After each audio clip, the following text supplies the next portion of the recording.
నేను మీకు దండం పెట్టి చెప్పేది ముఖ్యంగా మా నాయకులు, మా సోదరులు, మీ అందరికీ కూడా కోరేది, దివంగత శాసనసభ్యుడు ఎమ్మెల్యే మాగంటి గోపీనాథ్ గారు ఎన్టీ రామారావు గారు ఉన్నంత కాలం ఎన్టీ రామారావు గారికి విధేయుడిగా పనిచేసిండు.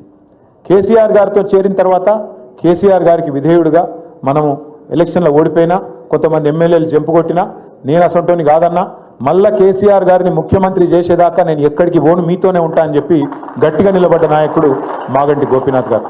మాగంటి గోపీనాథ్ గారి సేవలు మళ్ళొక్కసారి జూబ్లీ హిల్స్ గుర్తు చేసుకున్నది. మాగంటికి మంచి ఒక ఈ గెలుపు ఒక కానుకగా మనందరం కూడా ఆయనకు అశ్రునివాళిగా అందించినాము అనే విధంగా తీర్పునియాలని చెప్పి నేను కోరుతా ఉన్నాను. మీ అందరికీ ఆఖరికి ఒక్క మాట చెప్పి నేను ముగిస్తాను. ఎక్కడ పోగొట్టుకున్నదాన్ని అక్కడనే దేవులాడుకోవాలని చెప్తారు పెద్దోళ్ళు. మనం ఇవాళ తెలంగాణలో అధికారం కోల్పోయినాం. హైదరాబాద్లో కాదు, తెలంగాణలో 1.8% తేడాతో మనకు అధికారం పోయింది. మళ్ళా తిరిగి కేసీఆర్ గారు ముఖ్యమంత్రి కావాలి, మళ్ళా గులాబీ జెండా ఎగరాలి అంటే ఎవరి చేతుల్లోనే లేదు, మన చేతుల్లోనే ఉంది. అందుకే దయచేసి అందరం సీరియస్గా తీసుకొని గట్టిగా కొట్లాడదాం.